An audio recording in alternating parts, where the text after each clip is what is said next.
ये हुकूमत की इस वक्त सोच आपको कुछ समझ आ रही है कि नवाज शरीफ साहब अब कह रहे हैं कि जनाब छोड़ दो हुकूमत, निकलो यहां से। जरदारी साहब और मौलाना साहब जो हैं वो शहबाज शरीफ साहब को पकड़ कर बैठे हैं। पिछले 3-3.5 माह में हुआ ये सब तो शहबाज शरीफ ने किया है। मियां साहब तो बेचारे बड़े मासूम हैं, मियां साहब को तो पता नहीं था। अब मियां साहब की दोबारा ब्रांडिंग की जाएगी, शहबाज शरीफ साहब को बुरा पेश किया जाएगा बनाकर। तो इनके पास सिवाय इस वक्त फसाद करने के, फितना फैलाने के, इंतशार फैलाने के, खाना जंगी तरह हालात लेकर जाने कोई नहीं ऑप्शन नहीं है। इदारों पर हमले के हिसाब से नून लीग से लेकर के पीटीआई तक, नवाज शरीफ से लेकर के इमरान खान तक कोई नहीं बाकी बचा। जरदारी साहब को एक दफा फिर एक रोल दिया जाएगा, एक मिशन दिया जाएगा कि अब आप तरीके-ए-इत्माद लेकर आए परवेज़ साहब के खिलाफ। जरदारी साहब की पुरस्कार मुस्कुराहट, जब वो मुस्कुराते हैं तब आपको अलर्ट होना होता है, क्योंकि जरदारी साहब अगर इतने ही तवंगर थे तो फिर ईंट से ईंट बजाने के बयान के बाद जरदारी साहब मुल्क से बाहर क्यों भाग गए थे? जरदारी साहब, ये जरदारी साहब को असाइन किया जाता है। ये जो कर रहा है वो आपको भी पता है, बार बार निकल रहा है मुंह से, हो जाता है। जरदारी साहब का जिक्र फरमा रहे हैं।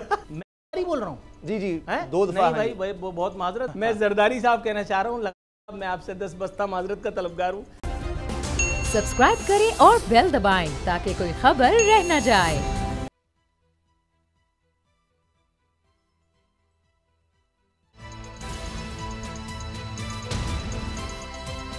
अब पता चला। बिस्मिल्लाहिर्रहमानिर्रहीम, अस्सलाम वालेकुम। मैं हूं मोहम्मद उसामा गाजी और आप देख रहे हैं पता चला। आज के प्रोग्राम में बात करेंगे सियासत की, मईशत की, सैलाब की तबाहकारियों और इससे निमटने की हुकूमती कोशिशों का भी जायजा लेंगे। अफसोसनाक खबर यह है कि मुल्क के मुख्तलिफ इलाकों में सैलाब ने तबाही मचा दी है। सैकड़ों हलाकतों की इतला, सड़कें पुल बह गए हैं, देहात के राबते कट गए हैं, फसलें बर्बाद हो गई हैं। ज्यादा तबाही बलूचिस्तान में हुई है, जहां हजारों मकान सैलाब से मुतासिर हुए हैं। बच्चे, बूढ़े, जवान, मुतासरीन खुले आसमान तले बेयारो मददगार पड़े हैं। हलाकतों की तादाद भी बहुत ज्यादा है। पानी में तैरते लाशें दिलों को छलनी कर रहे हैं। एक शामी बच्चे की लाश की तस्वीर ने पूरी दुनिया को दहला कर रख दिया था, मगर सितम यह है कि यहां ऐसी दर्जनों तस्वीरों को देखकर भी हुक्मरानों के कानों पर जू तक नहीं रेंग रही। क्या यह सैलाब से बढ़कर अजाब नहीं? आप देखिए कि हर बरस सैलाब तबाही मचाता है, लेकिन जिम्मेदार इसका रास्ता रोकने के लिए कुछ नहीं करते। वक्त गुजर रहा है, ये नाअहली, नालायकी, गफलत, बेशर्मी तारीख में लिखी जा रही है। मौरिख लिखेगा कि एक वक्त था जब बलूचिस्तान में मासूम फूल से बच्चे बेबस, लागिर, बूढ़े, खवातीन और जवान पानी में डूब रहे थे, जान की बाजी हार रहे थे, लोग मर रहे थे, घर, माल, मवेशी, फसलें सैलाब की जद में थे। तो उस वक्त विफाकी हुकूमत तख्ते लाहौर बचाने की तरकीबें लड़ा रही थी। वज़ीर दाखिला पंजाब में गवर्नर राज लगाने की धमकियां दे रहे थे। पार्लियामेंट में उनके राहबर अदलिया के इख्तियारात को महदूद करने की जोशीली तकरीरें कर रहे थे। ये सितम नहीं तो और क्या है? सिर्फ एक फैसला खिलाफ आने पर हुकूमत अदलिया पर चढ़ दौड़ी है। हुकूमती वजीर मुशीर अदलिया को सबक सिखाने की धमकियां दे रहे हैं। आज सुप्रीम जुडिशल काउंसिल में चीफ जस्टिस के नामजद जजेस को अक्सरियती राय से मुस्तरद कर दिया गया। इस सिलसिले में वजीर कानून, अटॉर्नी जनरल के वोट ने अहम किरदार अदा किया। आज पीडीएम क़यादत भी सर जोड़कर बैठी।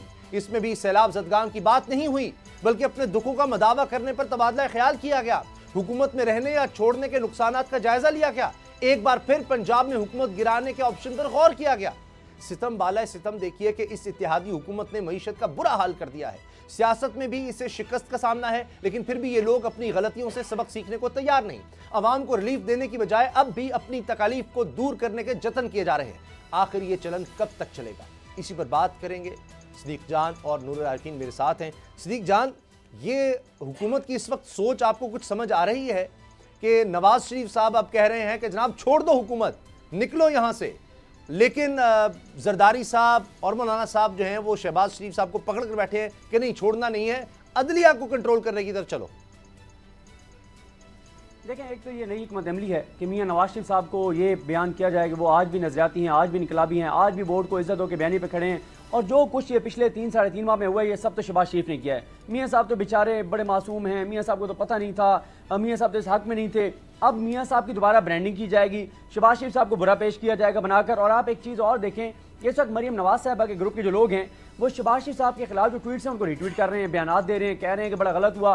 तो ये एक तो हिकमत अमली है कि मियां साहब की रीब्रांडिंग की जाए और बताया जाए कि मियां साहब को तो कोई तल्लुक नहीं है इस सारे क्राइसिस से। असल बात यह है, रिजीम चेंज का मामला हो, अदम एतमाद लाने का फैसला हो, उसके बाद हुकूमत चलाने की बहस हो, जो चीज़ें थी हर चीज़ के ऊपर मियाँ साहब की राय ही फाइनल अथॉरिटी थी, फाइनल राय थी, उनकी राय के मुताबिक ही सब कुछ हुआ है। तो ऐसा नहीं है कि उन चीज़ों से लातल्लुक थे, उनके कहने पे हुआ है। लेकिन अब क्योंकि बुरी तरह फंस गए हैं, अब नवाज शरीफ साहब को अच्छा बनाकर पेश कर रहे हैं, लेकिन ये बात नहीं है। दूसरा यह है कि ये इस वक्त इतने बुरी तरह फंस गए हैं, जो हमने कल भी बताया था कि इस वक्त सब कार्ड इमरान खान के हाथ में है। पंजाब हुकूमत उनके पास, KPK हुकूमत उनके पास। अच्छा, अब KPK और पंजाब हुकूमत उनके पास है, ये असम्बली उनके पास हैं, वो किसी वक्त भी ये दो असम्बलियाँ तोड़ दें तो इलेक्शन की तरफ चला जाएगा मामला। और जो कौमी असम्बली है जिसमें बार बार कह रहे हैं कि जी इस्तीफे मंजूर करें, इस्तीफे मंजूर करें, ये सब ड्रामा है। इस्तीफे मंजूर आप करते ना, 3.5 माह हो गए हैं, 3.5 माह में आपने क्यों नहीं वफाकी हुकूमत के इस्तीफे मंजूर, ये कौमी असम्बली में क्यों नहीं तहरीक इंसाफ के इस्तीफे मंजूर किए? इसलिए नहीं किए कि वहाँ पर भी अगर ये इस्तीफे मंजूर करते बहुत बड़ा क्राइसिस आ जाता, इतनी बड़ी तादाद में ज़िमनी इलेक्शन ना हो सकता, मामला आम इंतखाबात की तरफ चले जाते। अब एक ज़्यादा से ज़्यादा आज क्या फ़ैसला कर सकते हैं? ये फैसला ये कर सकते हैं कि जनाब हम इस्तीफे मंजूर करेंगे, इनके PTI के लोगों के कर लें, फिर क्या होगा? वो तो जाने नहीं चाहते असम्बली में। दूसरी बात यह है कि अब ये जो इन्होंने इतारों का पैगाम दिया है, मुख्तलिफ हलकों का पैगाम दिया है PDM ने, कि अगर 2022 में इलेक्शन हुआ तो हम इलेक्शन का बायकॉट करेंगे। PDM में शामिल तमाम जमातें और पीपल्स पार्टी, हुकूमत में शामिल तमाम जमातें जो हैं वो जो बायकॉट करेंगी अगर इलेक्शन 2022 में हुआ। अब इसका नतीजा क्या निकलेगा, इसके असरात क्या आएंगे, ये तो जब ये ऐलान करेंगे तो पता चलेगा। लेकिन अब ये किसी भी हद तक जाना चाहते हैं, उसकी वजह यह है कि ये इस वक्त इलेक्शन में नहीं जाना चाहते। अगर इलेक्शन में गए तो इमरान खान वाज़ेह अक्सरियत के साथ चलें, 2/3 मेजॉरिटी ना भी कहें, लेकिन बड़े आराम से, बड़ी आसानी के साथ वो वाज़ेह जो है वो सादा अक्सरियत के साथ वो जीत जाएंगे। पंजाब में आपने इनका हशर देखा है। बाकी आज जो है प्रेस कॉन्फ्रेंस जो ये करेंगे, इदारों पर हमले भी कर सकते हैं, अदलिया को दबाव में लाने के लिए चीजें कर सकते हैं, अदलिया पर हमले कर सकते हैं। और बाकी रहा क्या है, बाकी इनके पास ऑप्शंस क्या है? असम्बली के अंदर क्या ऑप्शन है? कह रहे हैं पंजाब में अदम एतमाद लाएंगे, ले आए अदम एतमाद पंजाब के अंदर। बाकी अवाम लाहौर में आपने देख लिया कितने लोग निकले हैं। तो इनके पास सिवाय इस वक्त फसाद करने के, फितना फैलाने के, इंतशार फैलाने के, खाना जंगी तरह हालात लेकर जाने कोई नहीं ऑप्शन नहीं है। और फिर जैसे आपने बात की कि आप देखें बलूचिस्तान की सूरत हाल देखें, साउथ पंजाब की हालात देखें, सैलाब की चीजें देखें, मईशत के हालात। अच्छा, इस पर हमने आगे सिद्दीक तफसील से बात करनी है, इस पर भी हम बात करेंगे। नूरुल आरफीन, आपको क्या लगता है ये नवाज शरीफ साहब की तरफ से पैगाम हुकूमत छोड़ दो, इस पर कोई गौर खोज होगा, कोई इस पर कोई फैसला किया जाएगा, या हुकूमत में आपको लगता है रहना मजबूरी है? अच्छा, मैं सवाल में दिलचस्पी नहीं रखता। इससे पहले जो आपने अपने फतवे में कुछ नुकात उठाए, मैं उस पर बात करना चाहूँगा। ज़रूर ज़रूर करें। अदलिया पर हाथ डालने की आपने बात की, मैं बहुत ही दस्तबस्ता 24 करोड़ आवाम से, यहाँ जमहूरी डाकुओं से, आमिरों से, सहूलतकारों से, सबसे आज़ाद से, मुक़द्दस से पूछना चाहता हूँ, पाकिस्तान के 2 सबसे बड़े नामवर सियासतदान किस इदारे की तरफ से आए थे? मैं जानता हूं सवाल बहुत हसास है, आलिया और उज़्मा बात बात पर रूठ जाती हैं, लेकिन फिर भी साकिब निसार का ताल्लुक किस इदारे से था? गुलजारी लाल कहां बैठते थे? नस्ला टावर को डिकारगढ़ और किसी ने आवाज नहीं निकाली, लेकिन वो ग्रैंड हयात टावर इस्लामाबाद में वो उनकी नजरों से चूक गया। ये 12 मई के केस का मामला मैं किसकी तरफ लेके जाऊं? किसने देखना है ये? KMC, वाटर बोर्ड, वापडा, नेपरा, किसी का तो नाम लीजिए ना आप। मेरे भाई, यहां कोई अपना काम नहीं कर रहा, हर आदमी दूसरे के डोमेन में जाकर के चौधरी बन रहा है और उसको बता रहा है कि तूने ये किया। अभी बात हुई इदारों पर हमला करने की, 2 घंटे बोलूंगा बगैर रुके। इदारों पर हमले के हिसाब से नून लीग से लेकर के PTI तक, नवाज शरीफ से लेकर के इमरान खान तक, कोई नहीं बाकी बचा, कोई नहीं बाकी बचा। वो तो अब सब अच्छा अच्छा हो रहा है ना, लेकिन इससे पहले क्या था? 3 टुकड़े, फलाना ढिकाना, बहुत सारी बातें हैं। लेकिन बात यह है कि ये गुड कॉप और बैड कॉप की जो बात कर रहे हैं, मैं इस बात से बिल्कुल मुत्तफिक हूं। मैं इस बात से बिल्कुल मुत्तफिक हूं। ये नजरिया, ये बात, ये बिल्कुल ठीक लगती है कि नवाज शरीफ को इनोसेंट पोर्ट्रे करके शहबाज शरीफ का इस दफा हुलिया बिगाड़ करके और शायद कोई दूसरा काम करने की कोशिश की जा रही है। यहां तक बात बिल्कुल ठीक है। लेकिन अगेन फिर वही वाली बात मैं कहूंगा कि जो मैं पिछले हफ्ते से कहता आ रहा हूं कि हर इदारे को अपनी मुकर्ररा हुदूद में रहकर काम करने की जरूरत है। इस मुल्क में कोई चौधरी बनने की वैसे सारे चौधरी हैं, मेरे कहने से नहीं सब सुधर जाएंगे, लेकिन जितने भी चौधरी हैं ना, उन सब की चौधराहट ने, उन सब की हठधर्मी ने, उन सब की खुदसरी ने, लिमिटलेस जाकर के काम करने ने, और उससे बढ़कर के एक बात और, जी उससे ज्यादा सख्त जुमला, मीडिया कवरेज की भूख ने, मीडिया कवरेज की भूख ने इदारों को, मुल्क को, मामलात को यहां तक पहुंचाया है। मीडिया कवरेज से दूर रहें, मीडिया कवरेज से दूर रहें, फैसले बोलें, बिल्कुल सही बोले तो मुनासिब है। आपकी बात बिल्कुल सही है, मगर मसला ये होता है कि ये तो जब आपके खिलाफ केस ना आया हो तब ये चीजें सोचनी चाहिए कि जी चीफ जस्टिस के इख्तियारात किस तरह से महदूद करने हैं, क्या करने हैं। इफ्तिखार चौधरी साहब के दौर में सुओ मोटो, देखिए उसामा, मुझे बात करने दीजिएगा, आपने बात अच्छी की है, लेकिन इसका जवाब भी है, ठीक है, इसका जवाब भी है। जल्दी से जिस वक्त पीटीआई की हुकूमत के खिलाफ मामलात हुए, अदम एतमाद की तहरीक आई, इमरान खान साहब पूरे मुल्क में एहतजाज का जो है सिलसिला वसी कर बैठे थे। इमरान खान साहब ने भी बताया कि हमारी अदलिया के साथ मामलात क्या हैं। मैं निहायत एहतराम के साथ ये पूछने की जिसारत करूंगा तमाम अरबाब इख्तियार से और इख्तिदार से कि क्या उससे पहले किसी को नजर नहीं आ रहा था कि अदलिया पूरी दुनिया में 126वें नंबर पर है। अदलिया का काम यह तो नहीं है कि नस्ला टावर बन रहा है या ग्रैंड हयात टावर में कितने कमरे हैं। बहुत माजरत के साथ, अगर आपको चालान करना है, इस मुल्क में एक पुलिस वाला भी इतना ताकतवर तो जरूर है कि उसने चालान करना है तो आपकी जुराबों की दो मुख्तलिफ रंगत पे चालान कर देगा आरफीन। लेकिन मैं बहुत माजरत के साथ, बहुत डरते डरते ये बात कह रहा हूं कि अदलिया के काम कुछ और भी थे। मेरा ख्याल है कि अगर उन कामों पर फोकस करके अवाम को रिलीफ देने की जानिब जाया जाता, और अब भी जाए, अगर जाए तो अगली खबर पर आते हैं। शायद जुडिशरी की भी कोशिश रही कि जो आज हम कराची के हालात देख रहे हैं, सैलाब के तजावुजात ना होते तो उनका ख्याल था कि शायद हालात बेहतर होते। चलें, इस पर हम बात करते रहेंगे। अब पंजाब की अगर बात करें सिद्दीक जान, तो नया प्लान सामने आ रहा है कि अभी देखा जाएगा, तरीके दोबारा लाई जाएगी और जरदारी साहब को एक दफा फिर एक रोल दिया जाएगा, एक मिशन दिया जाएगा कि अब आप तरीके एतमाद लेकर आए परवेज़ इलाही साहब के खिलाफ, तो वो कुछ चैन से नहीं बैठेंगे। तो क्या खाक आएगा इस्तेहकाम इस मुल्क में? लेकिन क्राइसिस बढ़ेगा, हर आने वाले दिन के साथ क्राइसिस बढ़ेगा। और बदकिस्मती ये है हमारी सबसे बड़ी पाकिस्तान की इस वक्त हालात की कि आप ये देखें कि जैसे जैसे पॉलिटिकल क्राइसिस बढ़ रहा है उधर डॉलर का रेट आप देख लें। अभी आप देखेंगे यकम को जो पेट्रोल बम गिरेगा, जो महंगाई आएगी, मजीद जो तूफान आएगा, जो तबाही और बर्बादी आएगी, उसको तो कोई नहीं देख रहा। ये बैठे हैं अपनी हुकूमत बचाने के लिए, ये बैठे हैं पंजाब छीनने के लिए जहाँ पर इनका मैंडेट नहीं है। अब ये जो बात हो रही है, देखें बहुत सारी चीज़ें ना ये सिर्फ मीडिया हाइप के लिए कर रहे हैं। जैसे उन्होंने गवर्नर राज की बात की, नहीं लगा सकते, आइन कानून में इनको कोई गुंजाइश नहीं है। अब ये अदम एतमाद वाली बात है। अच्छा, इनके कितने वोट कम है, उनसे कोई, इनको 7-8 वोट इनके कम है। अच्छा, इनको 7-8 वोट ज़्यादा चाहिए। जब इनको 7-8 वोट ज़्यादा चाहिए तो उसके लिए इनको क्या करवाना पड़ेगा कि पीटीआई के साथ जो 10 लोग हैं वो रिज़ाइन करेंगे। ये अदम एतमाद, पहली बात है कि अदम एतमाद लाने के लिए इनको 186 पूरे करने हैं। 186 तो पूरे हो ही नहीं सकते। जब वो लोग रिजाइन कर जाएंगे जो तहरीक इंसाफ के साथ हैं, ये अदम एतमाद तो ला ही नहीं सकते। तो बात ये है, ये बातें सिर्फ मीडिया हाइप के लिए हैं, ये सिर्फ फजूल बातें हैं। ना अदम एतमाद पंजाब में आ सकती है ना कुछ मामलात। मैं आपको बार बार कह रहा हूँ तेजी से इलेक्शन की तरफ जा रहे हैं, लेकिन अब देखना यह है कि आज क्या पीडीएम आज ऐलान कर देती है कि 2022 में अगर इलेक्शन हुए तो हम उनका बाइकआउट करेंगे या क्या करेंगे। ये बुरी तरह फंस गए हैं। कोई इनके पास, देखें इस वक्त तहरीक इंसाफ जो है वो जाहिर है उनके पास पंजाब भी है, केपीके भी है, वफाक में सूरत हाल इनके पास कौमी असम्बली में बड़ी मुख्तलिफ हुई है। लोग इनके नाराज हैं, जिनको इन्होंने पंजाब में मोबिलाइज करना था, पंजाब हुकूमत ही चली गई है। तो शहबाज शरीफ साहब की हुकूमत जो है वो जो है ना कि जी का जाना ठहर गया है। तो जी का जाना ठहर गया है, किसी भी वक्त आप सुनेंगे या ये खुद हुकूमत छोड़ देंगे या इनसे हुकूमत छुड़वा दी जाएगी। अच्छा, अब बड़ी दिलचस्प सूरत हाल ये है आरिफीन के, एक तरफ इल्ज़ाम लग रहा है जरदारी साहब पर, मिसाल के तौर पर कि बलूचिस्तान में 2 बड़े उन्होंने बुर्ज गिरा दिए। एक अब्दुल क़य्यूम साहब थे जनरल रिटायर्ड, वो विफाकी वजीर होते थे नून लीग के दौर में, और इसी तरह सनाउल्लाह अज़हरी साहब वज़ीर आला बलूचिस्तान होते थे।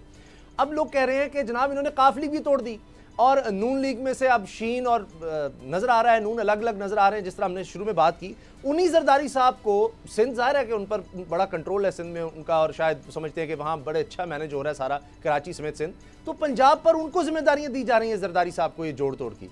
आप क्या कहेंगे इस पे?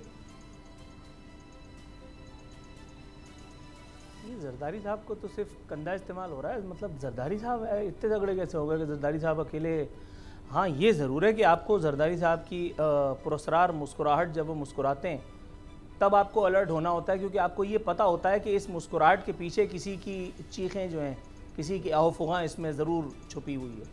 लेकिन जरदारी साहब को अपना तो कोई हिसाब किताब कुछ भी नहीं है। जरदारी साहब अगर इतने ही तवंगर थे तो फिर ईंट से ईंट बजाने के बयान के बाद जरदारी साहब मुल्क से बाहर क्यों भाग गए थे? जरदारी साहब, भुट्टो जिंदा था, अकेला बेचारा मटर गश्त कर रहा था यहाँ बंस रोड से लेकर के मलीर तक, सीटी बजा रहा था, कोई पूछ नहीं रहा था उस बेचारे को। बात यह है कि जरदारी साहब को असाइन किया जाता है। भाई अब खुल करके मतलब मुझे घर जाने दो यार, खुदा खौफ करो, मतलब जरदारी साहब का कंधा इस्तेमाल हो रहा है। अच्छा, ये जो कर रहा है वो आपको भी पता है, और जो कर रहा है वो सुन भी रहा है। वो आप जरा लगा साहब, वो बार बार निकल रहा है मुंह से, हो जाता है। जरदारी साहब का जिक्र फरमा रहे हैं। हाँ, नहीं बोल रहा हूँ जी जी, दो दफा नहीं भाई, बहुत माजरत, मैं लगा साहब नहीं लगा साहब नहीं कहना चाह रहा, बहुत माजरत, मेरा ख्याल है 3 महीने की आदत है, मैं जरदारी साहब कहना चाह रहा हूँ। साहब मैं आपसे 10 बस्ता माजरत का तलबगार हूँ। ये कंधा मैंने जरदारी साहब की बात की थी, पता नहीं शायद मुझसे बहरहाल बहक गया होगा मैं, लेकिन बात सिर्फ ये है कि इस वक्त खुश कौन हो रहा होगा। जरदारी साहब तो बेचारे देखिए स्क्रिप्ट के ऐन मुताबिक उन्होंने जो कुछ करना था वो कर करा के और उसके बाद फिर दुबई चले गए। लेकिन मैं स्क्रिप्ट राइटर की अकल को दाद देता हूँ कि इस अहम तरीन वक्त पे कि जब हुकूमत करो या मरो वाली पोजीशन पर है, जरदारी साहब को कोरोना हो गया। अच्छा, अब ये बिल गेट्स ने जो कोरोना अल्लाह हमारा ईजाद किया है, मैं कह रहा हूँ यार इससे अच्छी बीमारी ईजाद नहीं हुई, अल्लाह माफ़ करे। ये ऐन वक्त पे ऐसों को हो जाती है ना कि जो जिनका किरदार बिल्कुल ख़त्म हो चुका होता है, उनको थोड़ा सा रेस्ट दे करके नए प्लेयर्स गेम में इन करने होते हैं। तो जरदारी साहब का हिसाब किताब को इतना ज़्यादा ख़ास नहीं था। लेकिन आप अगर इब्ने जरदारी की बात मुझसे करवाना चाहें तो मैं सामने कुछ लिए बैठा हूँ। अच्छा, इस हुकूमत के बारे में फरमा रहे थे कि धमकी मिली थी 19वीं तरमीम पास करो वरना 18वीं तरमीम को उड़ाकर रख देंगे। हजरत बिलावल, उन्होंने कहा कि उस वक्त हमारी हुकूमत को धमकी देने वालों के सामने खड़ा हो जाना चाहिए था। अच्छा, ये अकल बहुत देर में नहीं आई? उस वक्त मैट्रिक पास नहीं किया था या ओ लेवल के 2-1 पेपर ए लेवल के रह गए थे, ऑक्सफोर्ड ने इनकी डिग्री रोक रखी थी, क्या हुआ था उस वक्त? क्यों नहीं समझ में आया? ये हमेशा सरकारी मुलाजमीन में जिस तरह से ईमान नौकरी चले जाने के बाद जागता है, उसी तरह से इक़्तिदार से महरूम जुज़वी या कुल्ली तौर पर हो जाने वालों को या अपना मुस्तकबिल तारीख देखने वाले सियासतदानों को ये हक की बातें क्यों कर सूझती हैं? मैं आज तक इस सवाल के जवाब का मुंतज़िर हूँ, मिला अभी तक नहीं है। अच्छा, अभी बात हो रही थी जी जी, आवाम को जो पेट्रोल बम से निशाना बनाने की बात है, कराची वालों को 12 रुपए बिजली इजाफे का तोहफा दे दिया गया है, 12 रुपए फी यूनिट बढ़ोतरी। बिलीव यू मी, मैं अल्हम्दुलिल्लाह अल्लाह ने बड़ा फजल किया है, करम किया है, मैं जाती हैसियत में डरा हुआ हूँ। आज सुबह से मैं घर में तलकीन फरमा रहा हूँ कि भाई जिस कमरे में कोई नहीं है उस कमरे का पंखा बंद कर दो, लाइट पे ज़रा कंट्रोल करो। हालांकि ये मेरी फुर्तियाँ, ये होशियारियाँ के इलेक्ट्रिक की कमीनगियों के सामने क्या हैसियत रखती हैं? नजरिया ज़रूरत वालों के, अंकल लोगों की अकल के, उनकी प्लानिंग के, उनके स्क्रिप्ट के सामने मेरी ये चालाकियाँ तो धरी रह जाएंगी। होना तो वही है जो मंजूर के इलेक्ट्रिक और उनके आका हैं, जो बिल्कुल महफूज हैं, जश्न भी मनाते हैं, बारात भी निकालते हैं, यौम सियाह भी मनाते हैं, सब कुछ करते हैं, लेकिन किसी की कोशिशों का कोई मंतकी अंजाम आवाम के फेवर में देखने की हसरत मेरे दिल में ही है। शहबाज शरीफ इस मुल्क का मुंतखब या चुनतखब वजीर आजम है, लेकिन वो कह रहा है कि बिजली और तेल की कीमतों का कंट्रोल मेरे हाथ में नहीं है। तो फिर क्या गलत किया था वहां जो किसी ने दिलजले ने बैनर लगा दिया कि इख्तिताम हुदूद वजीर आजम? बात तो ठीक है, जब आपके हाथ में कुछ नहीं है, मुंह में दांत ना पेट में हाथ, केले के छिलके पे आप खड़े हैं और उसके बाद इंतखाबी निशान आपका शेर है। और कोई खुदा मुझे याद आ जाता है मिफ्ता इस्माइल साहब कुछ ही माह पहले ये फरमा रहे थे कि मैं यूनिट बेचूंगा, 16 का तो बनता ही नहीं है, तो आज 40 पर ले गए और पूरे मुल्क में 10 रुपये बिजली महंगी कर दी। एहतजाज भी शुरू हो गया है सड़कों पर। ब्रेक लेते हैं और ब्रेक के बाद बात करेंगे तहरीक इंसाफ अब विफाक की तरफ देख रही है, विफाकी हुकूमत की तरफ देख रही है, वहाँ पर अब कब्जा करना चाह रही है, क्या ये मुमकिन है? और जुडिशल कमीशन का इजलास हुआ, उसके बारे में सिद्दीक जान से बात करेंगे ब्रेक के बाद।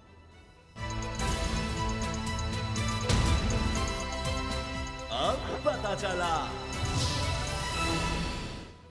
एक तरफ मसाइल का अंबार नज़र आता है, मौशी सतह पर भी हम सैलाब की बड़ी खौफनाक सूरत हाल देख रहे हैं, लेकिन हुकूमत के जो इजलास होते हैं वहाँ पर कुछ और ही हो रहा होता है। सिद्दीक जान, ये बताएं, अब जुडिशल कमीशन का इजलास हुआ, उसमें लग रहा है जैसे हुकूमत ने बदला लेने की कोशिश की है कोई चीफ जस्टिस ऑफ पाकिस्तान से। देखिए उसामा गाजी साहब, मैं अपने देखने वालों को ये मसला बता दूं कि मसला क्या है। मसला ये है कि जो chief justice of Pakistan justice Umar Bandial साहब हैं, उनका मौक़िफ़ है और उनका मौक़िफ़ काफ़ी जानदार है, उसमें खासा वज़न है। उमर बंदियाल साहब ये कहते हैं कि हमने जो जजेस लाने हैं सुप्रीम कोर्ट ऑफ पाकिस्तान में, वो जजेस हों जो कि लायक हों, काबिल हों, उनमें अहलियत हो, उनमें सलाहियत हो, इंटेग्रिटी हो, ये सारी चीज़ें हमें देखनी चाहिए। वो उनमें इतनी कैपेसिटी होनी चाहिए, इतनी सलाहियत होनी चाहिए कि वो सुप्रीम कोर्ट के जब जज बने तो यहाँ के फैसले लिखने होते हैं। और ये पाकिस्तान की आखिरी अदालत है, सबसे बड़ी अदालत है, यहाँ से जो फैसला हो जाता है उसका रिव्यू भी और कहीं नहीं है, और रिव्यू उन्हीं जजेस ने करना होता है। तो ऐसे जजेस हों जो उनको अबूर हासिल हो हर चीज़ के ऊपर, और बहुत सारी चीज़ें जो क्राइटेरिया होना चाहिए। लेकिन मुस्लिम लीग नून हो या पाकिस्तान ये बार कौंसल हो या वकला तंजीमें हो जिनका ज़ाहिर है यहाँ पे, जिनके एक मेंबर हैं यहाँ पे, या काजी फाइज ईसा साहब हों, इन तीनों का ख्याल ये है कि नहीं, हमें सीनियरिटी की बुनियाद पर लाना चाहिए। जो चीफ जस्टिस हैं हाई कोर्ट्स के, उनको सीनियरिटी की बुनियाद पर लाना चाहिए, उनमें अहलियत है, सलाहियत है, नहीं है। लेकिन मसला ये होता है कि जब आप हाई कोर्ट में जजेस को अपॉइंट करते हैं, वहाँ ठीक है हाई कोर्ट के लेवल पे जो वो काम कर रहे होते हैं, अगर वहाँ पर कुछ थोड़ी सी ऊँच नीच होती भी है तो हर फैसला सुप्रीम कोर्ट में चैलेंज होता है, यहाँ से आके वो क्लियर हो जाता है। अगर ठीक है तो वो उसके ऊपर मोहर लगा देते हैं कि बिल्कुल ठीक है, गलत है तो वो उसको कलअदम करके और ठीक फैसला दे देते हैं। लेकिन अगर उन्हीं जजेस में से आप जजेस को, जिनके फैसले कई फैसले ऊपर आगे कलअदम हो गए, जिनकी बहुत सारी चीज़ें जो है वो उस तरह से नहीं है जो होनी चाहिए, तो इसलिए उमर बंदियाल साहब कहते हैं कि हम एक क्राइटेरिया बनाएं, उसके ऊपर जांचें परखें, उनके फैसले देखें और उस बुनियाद पर जजेस को लेके आएँ। नून लीग कहती है नहीं, काजी फैसल साहब कहते हैं नहीं। तो आज ये 9 मेंबर पर मुश्तमिल जुडिशल कमीशन है, उसमें से 5 जो है उन्होंने मुस्तरद कर दिए नाम, 4 इसके हक में थे, 5 नाम मुस्तरद हो गए हैं। मसला यह है कि सुप्रीम कोर्ट ऑफ पाकिस्तान में 4 जजेस की असामियाँ खाली हैं, एक होने जा रही है। तो ये बहुत बड़ा क्राइसिस है पाकिस्तान के अंदर, इतने बड़े अदालती फोरम के ऊपर, जहाँ पे जो है वो पॉलिटिकल पार्टी अपने इंटरेस्ट के लिए जो है वो चीफ जस्टिस पाकिस्तान के दिए गए जो काबिल जजेस के नाम है उनको मुस्तरद कर रही है नून लीग। और जो नून लीग के 2 वोट हैं वहाँ पे, एक उनके अटॉर्नी जनरल पाकिस्तान है, एक उनके वजीर कानून है, और पाकिस्तान बार कौंसिल भी उनके साथ है। ये 3, और साथ ही फिर काजी फाइज साहब और जस्टिस सरदार तारिक मसूद साहब हैं, वो हो गए। और उधर उमर बंदियाल साहब हैं, एजाजुल एहसन साहब हैं, सजाद अली शाह साहब हैं, और साथ जो रिटायर्ड जज हैं उस्मानी साहब हैं वो हैं। तो वो 4 थे, ये 5 थे, तो नाम मुस्तरद हो गए। अब ये क्राइसिस आगे बढ़ेगा, असामियाँ खाली रहेंगी, देखें अब आगे इसका क्या नतीजा निकलता है। अब ये भी आपने सही कहा, क्योंकि हाई कोर्ट के जजेस जिस तरह एक वहाँ भी क्राइटेरिया हमें नज़र आता है, कोई पॉलिटिकल कंसिडरेशंस भी होती हैं, उसके तहत भी लोग लगाए जाते हैं जी फलाने का इतना कोटा, वहाँ से ही मामला अगर ठीक हो तो शायद फिर सीनियरिटी बेसिस को भी देख सकें। नीचे अगर मामला अच्छा हो कि वहाँ पर जजेस बेहतर लाए जा रहे हो तो इसको देखना चाहिए।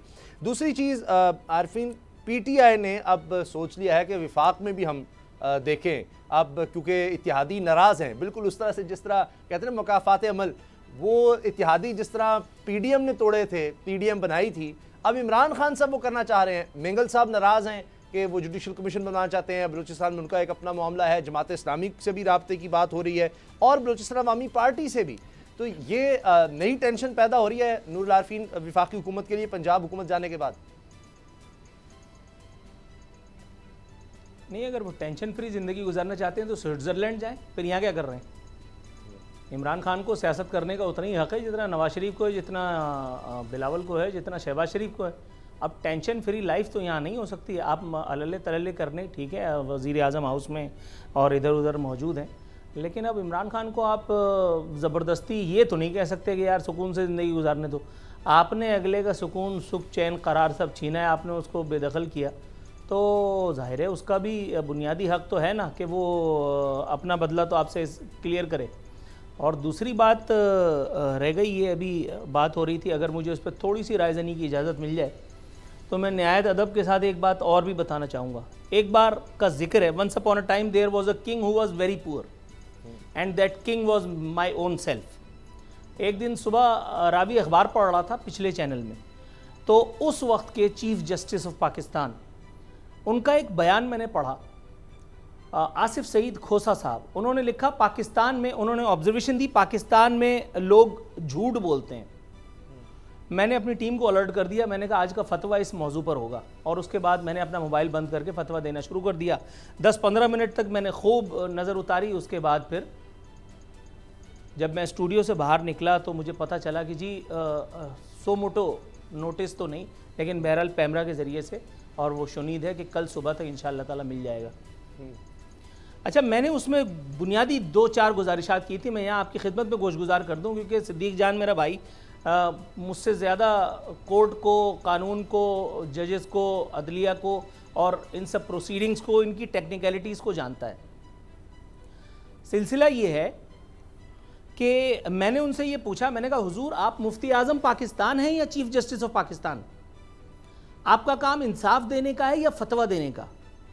इस पाकिस्तान में जिसमें आपके तईं सब लोग झूठ बोलते हैं, एक गरीब गुनहगार मैं भी हूँ, आपने बग़ैर ये पूछे, बग़ैर ये सोचे कि मैं ज़िंदगी की कितनी उतार चढ़ाव, नशेब व फराज देख करके, कितने जूते खा करके यहाँ तक पहुँचा हूँ, आपने फतवा सादिर कर दिया। फिर मैंने इफ्तिखार मोहम्मद चौधरी और साकिब निसार के करतूत बयान किए, और ज़ाहिर है इस बात को कोई झुटला नहीं सकता, ये बड़ी लंबी बहस हो जाएगी, इसलिए इस पर बात नहीं करते। लेकिन चले, मैं ये पूछना चाह रहा हूँ, अगर हम मयार सीनियरिटी को भी ना रखें, अहलियत को भी ना रखें, मैं बुनियादी तौर पर तजवीज़ कर रहा हूँ, शायद अहमकाना बात हो, जिस तरह से हम नॉर्मली कोर्ट्स में जाते हैं और हलफ दे करके फिर हमारे सारे काम शुरू होते हैं, अगर मुझे नहीं पता इस तरह की कोई रस्म वहाँ है या नहीं है, लेकिन जो भी जजेज़ हों या जो भी जजेज़ आने वाले हों, अगर हम कम अज़ कम कुरान पाक पर हाथ रखवा करके और ये हलफ ले लिया करें, मुझे नहीं पता कैसा होता है या नहीं, अगर हम हलफ ले लिया करें कि मैं अपने फ़राइज़ से रूगर्दानी नहीं करूँगा, मैं अपनी लिमिट्स को मलूज़ खातिर रख कर जो भी रिलीफ की फराहमी के लिए इंसाफ के शोबे में अपना किरदार अदा करूँगा, तो मेरा ख्याल है ये जो कोर्ट्स पर इतना लोड है वो भी कम हो जाएगा। उमर अता बंदियाल साहब ऑन रिकॉर्ड थे, उन्होंने कहा था कि इस वक्त 50,000 प्लस केसेस जो है वो पेंडिंग है, और हमारी कोशिश है कि हम उसको 40,000 अराउंड लेकर के आएँ, तो इसमें भी शायद मेरा ख्याल है थोड़ी सी आसानी हो जाएगी। सही, बस मुझे यही कहना था। चले ठीक। अच्छा सिद्दीक जान, अब ये सियासी में एक चीज़, जी जरूर उसामा भाई, एक चीज़ मैं नूर भाई के सामने रखना चाहूँगा। ये अक्सर होता यह है कि जो चीफ जस्टिस पाकिस्तान के जो रिमार्क्स होते हैं ना, वो गलत भी कोट हो जाते हैं और बड़े बड़े अखबार उनको छाप देते हैं, और मैं उसका तनाजुर कुछ और होता है, बात कुछ और होती है, अच्छा कुछ और जाता है। और मैं एक चीज़ ज़रूर वाज़ेह करना चाहूँगा कि जो चीफ जस्टिस पाकिस्तान थे आसिफ सईद खान खोसा साहब, अगर बतौर चीफ जस्टिस किसी चीफ जस्टिस के पिछले हमने 8-10 साल में देखे हैं सबसे कम रिमार्क्स चले होंगे टीवी चैनल्स के ऊपर, तो उनके होंगे। अब वो खामोशी से आते थे, अपना काम करते थे, कैसे सुनते थे, फैसले करते थे और उठ के चले जाते थे। और ये जो हम वीडियो लिंक आप देखते हैं सुप्रीम कोर्ट ऑफ पाकिस्तान में, ये क्रेडिट भी उनको जाता है, क्योंकि होता ये था बहुत से केसेज एडजर्न होते थे इस वजह से कि जनाब वकील साहब कराची में मसरूफ़ हैं, लाहौर में मसरूफ़ हैं, आ नहीं सके। उन्होंने फिर ये किया कि केस यहाँ चल रहा है, वकील साहब कराची हैं, लाहौर हैं, कोयटा हैं, पेशावर हैं, वहाँ से दलाइल दें। दूसरा, लोगों के अखराजात बहुत कम हुए, कराची से लोगों को ट्रैवल करके यहाँ आना पड़ता था। फिर उन्होंने ये किया कि यहाँ जजेस सुनेंगे, वो वहाँ पे वीडियो लिंक पे उनके वकील और वो वहाँ पे आ जाएँ। तो बहरहाल ये अक्सर कोर्ट जो है वो उनके रिमार्क्स जो है वो गलत भी कोर्ट हो जाते हैं। मेरा नहीं ख्याल कि कभी उन्होंने इस तरह से इतनी मतलब बड़ी वो उन्होंने कोई स्टेटमेंट दी हो। अखबारात, बड़े बड़े अखबारात, हमसे भी गलती हो जाती है बतौर कोर्ट रिपोर्टर, कई बार हमें समझने में मसला हो जाता है, आवाज़ कम आ रही होती है, हम लिखते कुछ और हैं, छप कुछ और जाता है। तो ये मैंने कहा कि मैं नूर भाई को थोड़ा सा वो उनको उनके सामने रखूँ चीफ जस्टिस आसिफ सईद खान खोसा साहब के हवाले से। चलिए ठीक। अच्छा ये बताएं, अब ये तहरीक इंसाफ, आपको लगता है कि ये हो सकता है इतने इत्तेहादी नाराज़ हो गए कि तहरीक इंसाफ की तरफ वापस आ जाएं, ये बलूचिस्तान अवामी पार्टी, जमात इस्लामी, मेंगल साहब की जमात? लेकिन जमात इस्लामी ने तो ज़ाहिर वोट भी नहीं डाला था, उसके आने या ना आने से कोई फ़र्क नहीं पड़ेगा। लेकिन यहाँ पर एक फ़र्क है पंजाब में और यहाँ पर कौमी असम्बली में। पंजाब में अगर नून लीग को अदम एतमाद लानी है तो उनको वहाँ पे 186 वोट पूरे करने हैं। उनको 186 वोट पूरे करेंगे तो ही वो अदम एतमाद ला सकते हैं। और 186 वोट एक ही सूरत में पूरे हो सकते हैं कि जो काफ लीग की पार्लिमानी पार्टी है वो ये फैसला करे कि हमने अदम एतमाद में अदम एतमाद नून लीग पेश करे और हम उनके साथ चलेंगे, जो कि नामुमकिन तरीन है। 10 के 10 लोग चौधरी शुजात साहब की उन्होंने बात नहीं मानी, बयान हल्फी दिए, चौधरी परवेज़ लाई के साथ खड़े, तो क्यों वो जाएंगे? पहली बात। जो वफाक का मामला है वो ये है कि यहाँ पर आइन ये कहता है, अगर सदर पाकिस्तान ये समझते हैं कि वज़ीर आज़म अक्सरियत खो बैठे हैं, सदर पाकिस्तान कह सकते हैं वज़ीर आज़म को कि आप एतमाद का वोट लें। यहाँ पे शहबाज शरीफ साहब को 172 जो है वो पूरे करने होंगे। तो ये फ़र्क है पंजाब और यहाँ पे वफाक का। तो पीटीआई जो कोशिश कर रही है वो ये कर रही है कि पीटीआई जो है वो किसी एक इत्तेहादी को तोड़े, सदर उनको कहें एतमाद का वोट लें, वो ले नहीं सकेंगे। और एक और जो तीसरा फ़र्क है वो ये है, पंजाब में ये है कि अगर जैसे अभी हुआ था इलेक्शन, जब 186 कोई नहीं ले सका था तो फिर रन ऑफ था, यानी जितने लोग मौजूद हैं ना उनमें से जो अक्सरियत लेगा वो वज़ीर आला पंजाब बन जाएगा। यहाँ पे ऐसा नहीं है, यहाँ पे जिसके पास 172 नहीं होंगे तो वो अगर दोनों के पास 172 नहीं होंगे तो फिर असेंबली टूट जाएगी और इलेक्शन की तरफ मामला चला जाएगा। सही, ब्रेक लेते हैं जी। ब्रेक के बाद बात करेंगे फीनामा में सैलाब की सूरत हाल की और क्या हुकूमतें इस बारे में उतना सोच रही हैं, उतनी एफर्ट्स कर रही हैं जितनी करनी चाहिए। ब्रेक के बाद अब पता चला। आरफीन नामा में बात करने से पहले मैं सिर्फ एक ख़बर, ब्रेकिंग न्यूज़ आरफीन आपसे शेयर करना चाह रहा हूँ। अभी मौलाना फजलुर रहमान साहब की तजवीज़ सामने आई है, हमारी चैनल पर स्क्रीन पर चल रही है कि रावलपिंडी से लाहौर की तरफ लॉन्ग मार्च की तजवीज़ उन्होंने दी है। तो अब यहाँ से आप तरजीहात का अंदाज़ा लगा लीजिए। रावलपिंडी से लाहौर की तरफ जी, पंजाब हुकूमत जो बदली है उसके लिए गिराने के लिए कह रहे हैं लॉन्ग मार्च हम लाहौर की तरफ करेंगे।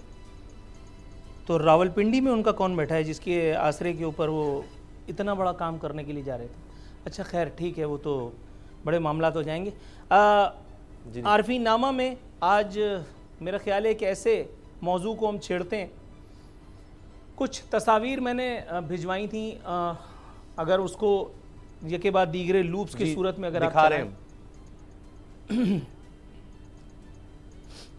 बलूचिस्तान में सैलाबी रेलों से तबाही हुई है, 111 अफराद अपनी जानों से गए और अफराद को छोड़ें, ये मासूम छोटे छोटे बच्चों की लाशें हैं पानी में तैरते।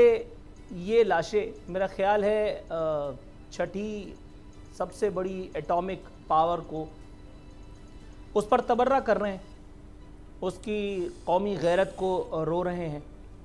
ये शादियाने, ये ढोल ढपाके मेरा ख्याल है मसीहाओं की बेइज्जती को वाज़े करने के लिए काफ़ी हैं। आज जब मैंने ट्विटर पे देखा तो किसी ने ट्वीट किया था, उसने इन तस्वीरों को वो करने के बाद आगे लिखा, अल्लाह साईं थल्ले आ। मैं उर्दू में इससे बेहतर जुमला नहीं कह सकता। अल्लाह साईं थल्ले कैसे आएगा? अल्लाह साईं ने ये सारे काम अपने लोगों को तफवीज़ कर रखे हैं। जमहूरी डाकुओं को या आमराना जहनीत रखने वाले वो लोग जो इस मुल्क में मुख्तलिफ़ तर्ज़ हुकूमत का बाजा बजाते हैं, फजलुर रहमान साहब, शहबाज शरीफ साहब और बहुत सारे जितने जमहूरियत के जोगादरी हैं, मेरा ख्याल है ये तस्वीरें चीख चीख कर मजमूई तौर पर हमारी कौमी बेइज्जती का रोना रो रही हैं।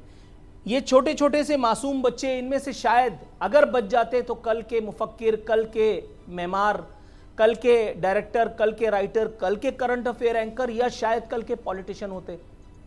लेकिन हमारी इज्तिमाई बेहिसी, बेशर्मी आप देखिए कि पूरे के पूरे यानी जिसको कहते हैं कि इस वक्त माहौल ऐसा बना हुआ है कि हमारी सबसे बड़ी प्रायोरिटी ये कि डॉलर कहाँ जा रहा है।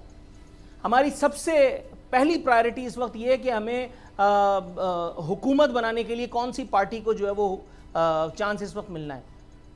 लेकिन जिन लोगों को ऑलरेडी चांस मिले हुए हैं वो अपने चांसेस को किस तरह से यूटिलाइज कर रहे हैं, इस बारे में सोचने के लिए कोई तैयार नहीं है, कोई बंदा बशर। एक छोटी मासूम बच्ची की लाश की तस्वीर, दो तस्वीरें आपस में जुड़ी हुई हैं। वो मासूम बच्ची, वो शामी बच्चे का जो आपने तस्करा किया, ये देखिए, ये है वो तस्वीर। उसामा, वो शामी बच्चे की तस्वीर ने मुझे न जाने कितनी रातों को जगाया था।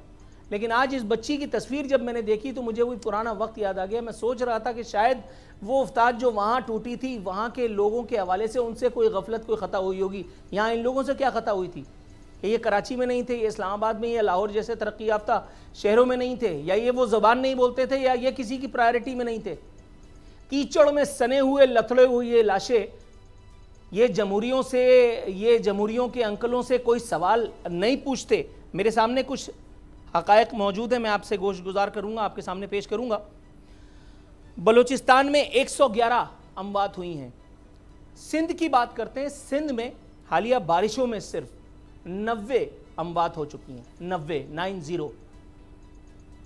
हमारे वज़ीर आज़म की अगर हम बात करें तो वज़ीर आज़म ने हातिम ताई की कब्र पर लात मारते हुए एक बहुत ज़बरदस्त काम किया, और वो ये कि उनको इतना टाइम मिल गया कि उन्होंने इन मुतासरीन की दादरसी के लिए गौर व खौज का वादा भी किया, और फिर नुकसानात के जायजे के लिए 4 रुकनी कमेटी बना दी। अब यह अलग बात है कि यह 4 रुकनी कमेटी, जिसकी न जाने कौन कौन सी कमेटी निकलेगी अब इस इमदादी रकम की तकसीम के नाम पर, अब ये 4 रुकनी कमेटी अगले 4 दिन के अंदर जाकर के मुतासरा इलाकों का दौरा करेगी और उस वक्त तक जमहूरी डाकू और उनके सरपरस्त और आज़ाद और मुकद्दस और पता नहीं कौन कौन, वो इतने माज़अल्लाह तगड़े हैं कि वो हज़रत इज़राइल अलैहिस्सलाम से बेल लिए रखेंगे। वो ये इंश्योर करेंगे कि इज़राइल अलैहिस्सलाम जाते जाते किसी और को ना ले जाएं। कैन यू बिलीव इस मुल्क में NDMA, PDMA, disaster management authority, न जाने क्या क्या कुछ बना करके और कारोबार किया जा रहा है, न जाने क्या क्या कुछ बना करके इमदादी रकूम को हड़पा जा रहा है। और ऐसा आज से नहीं हो रहा, इसमें कोई एक हुकूमत शरीक नहीं है, इसमें कोई जमहूरी या कोई गैर जमहूरी शरीक नहीं है, इसमें सब के सब बाकायदा इस गलाजत से मुस्तफीद हो रहे हैं। वज़ीर आज़म ने मुतासरीन की इमदादी रकम 50,000 से बढ़ाकर 2 लाख रुपए करने की हिदायत तो कर दी है, लेकिन मुझे यह पूछना है कि इस बात की गारंटी कौन देगा कि यह 50,000 से 2 लाख रुपए की इजाफी रकम उन मुतासरीन में, उन फैमिलीज में तकसीम होगी। क्या पाकिस्तान की मौजूदा या हालिया या साबका तारीख को देख करके कोई आदमी, कोई अकल का अंधा मुझे बता सकता है कि ऐसा खूबसूरत सानिया यहाँ वक़ूफ़ पज़ीर हो सकता है? जुज़वी तौर पर मुतासरा मकानात की बहाली के लिए 25,000 से रकम बढ़ा के 2.5 लाख कर दी गई है। कोरोना के दिनों में मैं यहाँ जहाँ बैठा हूँ सिंध में, करोड़ों की आबादी वाला ये शहर और उससे भी ज़्यादा आगे अगर हम जाएं तो ये सूबा, यहाँ पे पीपल्स पार्टी की बेइज्जती देखिए। उन्होंने रात के अंधेरे में 12 बजे के बाद 2.5 लाख राशन बांटे थे। 2.5 लाख, सूबे की आबादी कितने करोड़ नफूस पर मुश्तमिल है? मेरा नहीं ख्याल कि बिलावल, आसिफ अली जरदारी या मुराद अली शाह को याद तक होगा, या वो जिनका ट्विटर अकाउंट उनसे ज्यादा चालाक है, सईद गनी, मुर्तजा वहाब, शर्जील इनाम मेमन और जितने जो 240 बसों का नोहा पढ़ पढ़ करके हमें तपाने के लिए हर दकीका फरोगजाश करते हैं, ये कौन लोग हैं? आप मुराद अली शाह की सुनिए, आपकी अकल दंग रह जाएगी। फरमा रहे हैं कराची को खराब करने में हम सब का हाथ है। कहते हैं वो काम करने में नाकाम रहे जो अवाम चाहते थे। और आज ही के अखबार में एक मैंने खबर इनसे मंसूब पढ़ी कि सिंध के लोगों का जो मैंडेट है, जिस हुकूमत के पास है, जिस पार्टी के पास है, उसको लोगों को सर्व करने दिया जाए। इनको किसी ने रोक रखा है? कराची 90% खुदा पड़ा है। कराची में इंफ्रास्ट्रक्चर बर्बाद हो चुका है। कराची में अस्पतालों के अंदर तक जाना आना पॉसिबल नहीं है। आपको एम्बुलेंस, खुदा की कसम कल जब मुझे पता चला मैं हैरान हो गया, लेकिन वो बेचारे भी क्या करें, एम्बुलेंस नेटवर्क, ईदी एम्बुलेंस नेटवर्क, उन्होंने अपने ऑपरेशंस को तकरीबन सस्पेंड कर रखा है। गाड़ी चली नहीं सकती, पानी में जाएगी कैसे? तो गोया अल्लाह माफ करे, मेरे मुंह में खाक, माज़अल्लाह आपके मोहल्ले में, आपके घर में, आपके पड़ोस में, आपके आइज़ा अहबाब अकरबा में अगर कोई इमरजेंसी हो जाए तो आप उसके कान में ये कहिए कि जमहूरियत बेहतरीन इंतकाम है, मर जा। अच्छा, अब कैन यू बिलीव? सही आरफीन, सारे वज़ीर आज़म पाकिस्तान कह रहे हैं कि कराची में हालिया बारिशों से मुतासरा इंफ्रास्ट्रक्चर को बहाल किया जाएगा। बहाल कैसे करेंगे आप? बहाल करने के लिए जो रकम आप देंगे वो भी तो पीपल्स पार्टी की अपनी इत्तेहादी जमात पीपल्स पार्टी की ये सरकार को देंगे। मुराद अली शाह तो पहले ही दिहाड़ी के हवाले से तैयार बैठे हैं। वो कह रहे हैं वाटर बोर्ड से स्टडी तैयार करा चुके हैं कि कराची के इंफ्रास्ट्रक्चर के लिए कितने अरब डॉलर दरकार होंगे। Can you believe? ये वो लोग हैं 1 मिनट रह गया जिन पर सुप्रीम कोर्ट में ऑब्जर्वेशन हुई थी। 1 मिनट सिर्फ बाकी है। लगता यह है सदीक जान की 18वीं तरमीम करके भी फ़र्क नहीं पड़ा क्या? अब हुकूमत ये कहेगी कि जनाब विफाक का मामला नहीं है, सूबे देखें इसको, ये तो बेहिसी नज़र आ रही है, प्रायोरिटी नहीं नज़र आ रही कि लोगों को रिलीफ दिया जाए। देखें, नूरुल आरफीन साहब ने जो बातें की, ये हकीकी मानों में बलूचिस्तान के लोग जो मुतासर हैं इस वक्त, साउथ पंजाब के लोग जो मुतासर हैं इन बारिशों से, इस सैलाब से, और कराची के लोग जो मुतासर हैं, इससे बेहतरीन अंदाज में उनके जो जज्बात हैं उनकी तर्जमानी नहीं हो सकती थी। ये उनका दर्द है जो नूरुल आरफीन साहब ने बयान किया है। और दूसरी तरफ आप देखें कि एक इक़्तिदार, अपने इक़्तिदार की खातिर सब यहाँ बैठे हुए हैं। ना डॉलर की किसी को फिक्र है, ना पाकिस्तान की किसी को फिक्र है, ना बलूचिस्तान की किसी को फिक्र है, ना अवाम की किसी को फिक्र है। तो ये हैं वो लोग जो कहते थे कि हम अवाम के नुमाइंदे हैं, जो कहते थे कि हमें अवाम का दर्द खा रहा है। अवाम का दर्द खा रहा है तो यार जाकर देखो अवाम के साथ क्या हो रही है। तो ये चीज़ ये वाज़ेह करती है कि इनको अवाम का दर्द नहीं है, इनको अपने केसेस का दर्द था, इनको अपने वफाद का डर था और जिसके लिए ये काम के लिए आए थे वही काम ये करने के लिए बैठे हुए हैं। कम से कम जब वज़ीर आला थे वो बूट पहन सब हमें नज़र तो आते थे पानी में, अब वज़ीर आज़म बनने के बाद तो वो भी नहीं कर पा रहे हैं। प्रोग्राम देखने का शुक्रिया, इजाज़त दीजिए, अल्लाह हाफ़िज़।